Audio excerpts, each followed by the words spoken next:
안녕하세요 여러분. 세상 돌아보기입니다. 오늘은 2022년 8월 18일 목요일이네요. 이번 동영상은 정치논평 꼭지로 한번 해보겠습니다.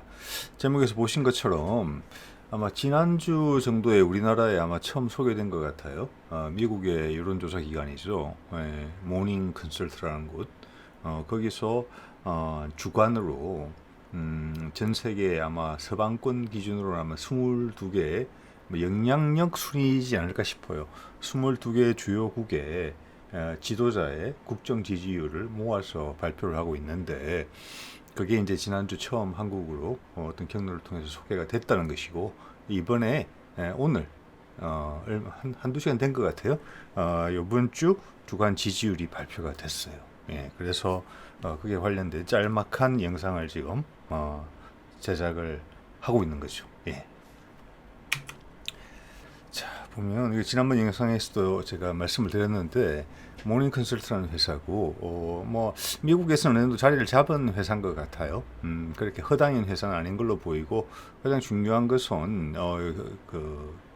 이제 여론조사 서비스를 제공하는 그 고객들이 보면은 뉴욕타임스, 포춘, 블룸버그 이런 데하고 장기간에 걸쳐서 자기들의 데이터를 제시하는 것 같거든요. 그래서 아주 뭐 허당은 아니다.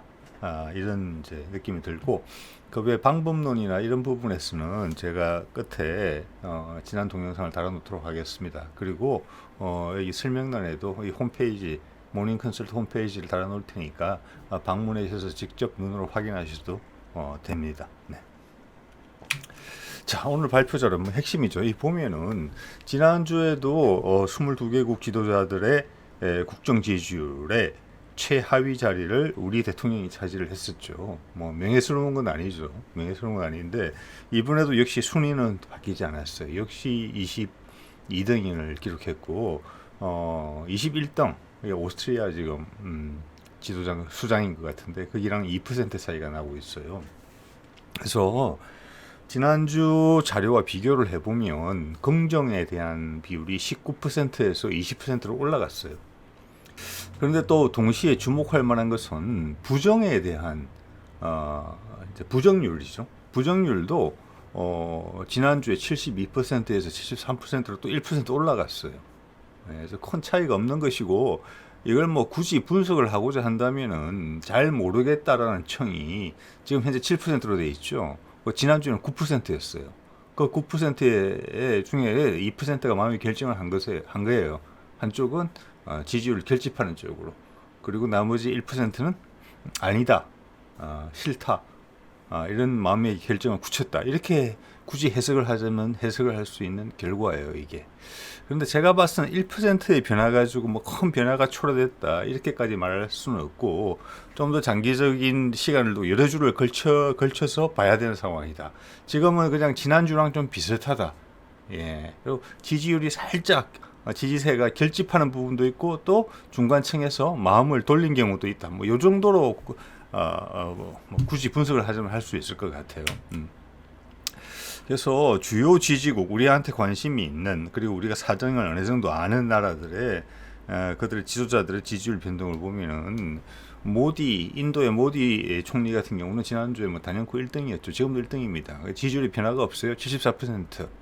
그리고 일본의 기시다 총리 같은 경우는 41%의 지지율을 보였는데 그게 39%로 빠졌어요. 그래서 한 2% 정도 빠졌는데 부정평가가 46%예요. 그래서 증가했어요, 2%. 이건 조금 이제 생각해 볼 여지가 있는 것 같고, 그다음 우리하고 가장 이제 긴밀한 22개국 중에서 영향을 서로 주고받고 있는 바이든 미국 대통령 같은 경우는 3%가 증가했어요, 지지율이. 40%에서 43%로 올라갔어요. 부정률은 1% 빠졌어요. 제가 이걸 특별히 빨간색 테두리를 한 이유는 뭐냐면은 제가 우연히 미국 쪽에 신문 기사들을 봤을 때 이런 기사를 제가 봤거든요. 바이든이 최근에 그 뭐랄까 이미지 메이킹 정치 컨설팅 전문가를 만났는데 이번에 이제 코로나 걸리고 나서 다시 등장하면서 여러 일이 있었죠. 중국에 대해 상당히 공격적인 행보를 벌였고 우리 뭐 펠로시 오고 이런 것도 다 그랬죠. 지난 한 주간에 있었던 여러 가지 일들. 그래서 윤석열 대통령으로 하여금 8.15 경축사에서 북한의 어떤 유화적인 제스처를 취하게 만든 그런 행보들, 그리고 국내적으로는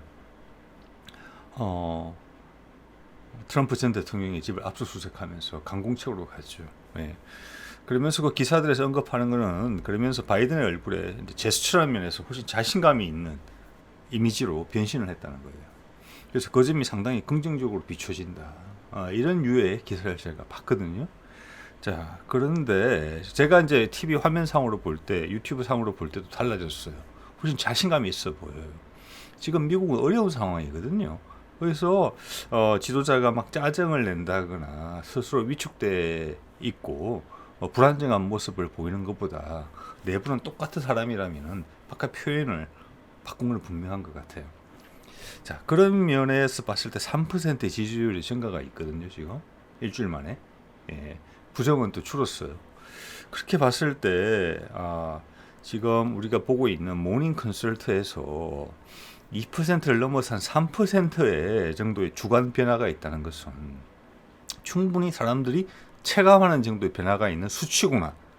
제가 지금 시도하는 것은 뭐냐면, 저 수치가 우리 실생활에서 어떤 지도자에 대한 생각의 변화와 얼마나 상관관계가 있는가에 대한 부분에 대해서 지금 생각을 해보는 거예요. 주간 변화율 3% 정도면 체감이 되는 정도의 지지율 변화가 있는 것이다 정도의 결론을 내릴 수 있을 것 같아요. 자, 그리고 전반적으로 좀 올랐어요. 기시다가 좀 내렸고, 독일 총리, 프랑스 대통령도 조금씩 올랐죠. 1, 2%. 그리고 이제 여러 가지 추문에 휩싸여서 일찍 사임하는 존슨 총리 같은 경우는 같아요. 27%. 그리고 말씀드린 것처럼 우리의 윤 대통령은 19%에서 20%, 1% 증가했고, 부정도 또한 역시 1% 증가했다. 그래서 큰 차이는 없는 것 같다는 것이고, 여기서 이제 하나 주목할 만한 것은 존슨 총리 같은 경우는 많은 지적을 받고 있어요. 그리고 유럽에서도 그렇고 자국 내 국민들한테도. 그래서 이거를 이제 계속 진행할 수 있는, 수상직을 계속 이제 유지할 수 있는 동력이 상실됐다고 봤기 때문에 자기가 그만두는 건데, 그런 상황에 처해 있는 사람의 지지율이 27%예요. 모닝 컨설트 기준으로. 자, 그런 면에 봤을 때 이제 여러 가지로 생각이 되는 부분이 있는 것이죠. 우리 대통령의 지지율 수준이라는 게 여기를 빨리 벗어나지 못하고 지금처럼 정체돼 있거나 심지어 더 내려간다 하면은, 지금 그럴 요인들이 좀 더 있거든요. 이제 취임 100일 기념 기자회견도 했지만 그렇게 어떤 대전환의 모습은 보이지 않고, 기존에 존재했던 여러 가지 암초들은 오히려 조금씩 물 위로 드러나면서 밀어붙이는 거, 이런 부정적인 이론이 강한 상황에서 본인의 입장과 방향을 수정하지 않겠다는 의지를 오히려 강하게 드러낸 것으로 보이기 때문에, 그리고 가족 부인 이슈도 또 있는 것이죠.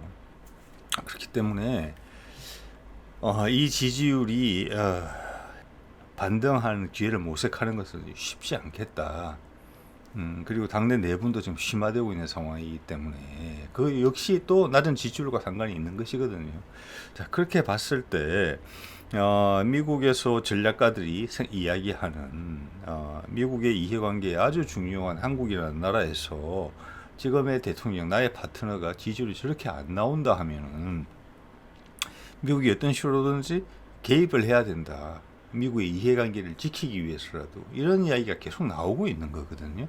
자, 그래서 이게 용용 죽겠지, 샘통이다.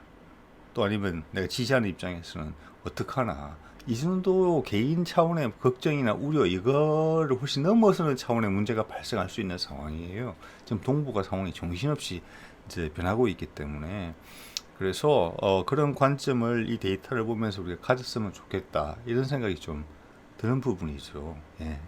그렇기 때문에 외국 데이터를 보는 거 아니겠습니까? 국내 시선이 아니 외국에서 바라보는 시선으로 보는 거거든요. 즉 미국의 세계 전략가들이 이 데이터를 계속 지켜보면 있어서 그들이 가지는 생각이 뭘까라고 생각해 볼 필요가 있어요.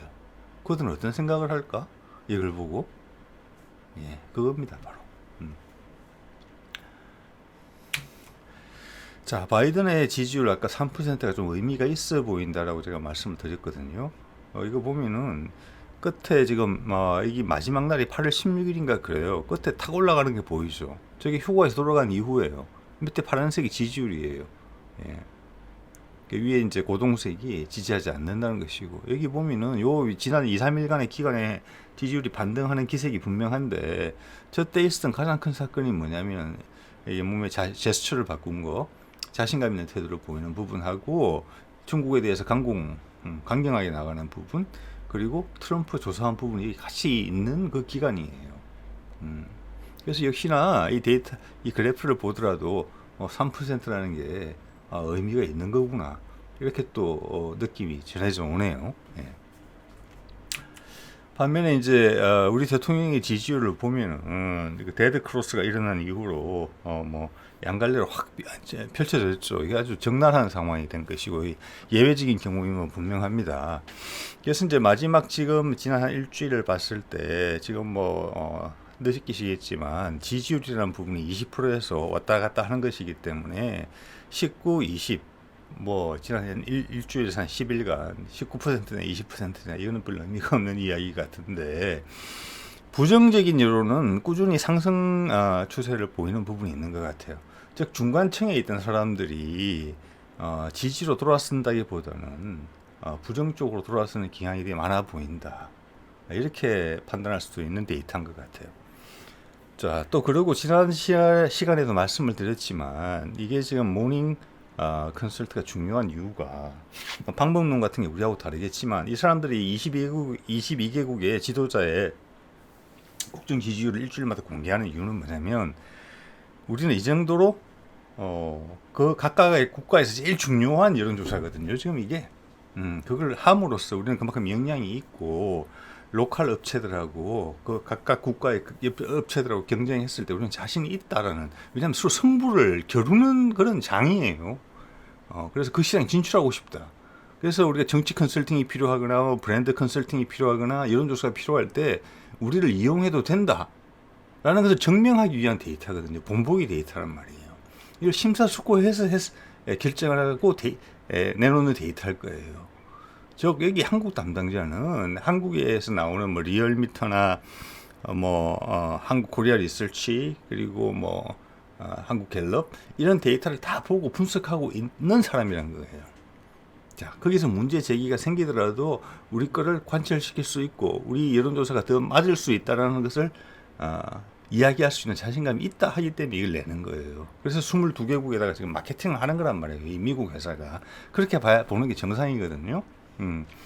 그러면 지금 우리도 지난주간 쭉 나왔지만 지지율 차이가 지금 20%를 기준으로 했을 때 모닝 컨설터 적게는 5%, 많게는 9%까지 차이가 나요. 자, 그래서 이게 우리나라 국내 여론조사 업계들에 주는 영향이 상당히 크다. 예. 그래서 그것들은 그 차이를 누가 맞냐 누가 틀리냐라는 이야기들은 업계에서 자기들끼리 해결하면 되는 문제예요. 우리 같은 그 데이터 소비자가 걱정할 부분은 아니에요. 우리는 그들이 많이 싸울수록 좋아요. 데이터가 더 정교하고 정확해지니까, 우리의 마음을 더 잘 전달해 주는 거니까. 그래서 어떻게 보면 저도 이 데이터를 일부러 기다렸다 찾아서 일합을 하고 공유하는 것이죠. 조금 버려지는 느낌이 있어요. 지금 국내 시선과 국외의 시선이 여러 가지 이유가 있을 수 있겠죠. 이게 만약 한 두세 주 또 뭐 한 달 정도 지나가면서 사이가 더 크게 벌어진다, 분명히 이슈가 되는 부분이에요. 우리 국민들의 이해관계에는 아주 좋은 상황이라고 감히 생각할 수 있는 부분이죠. 네. 자, 오늘은 이 정도 하도록 하겠습니다. 네.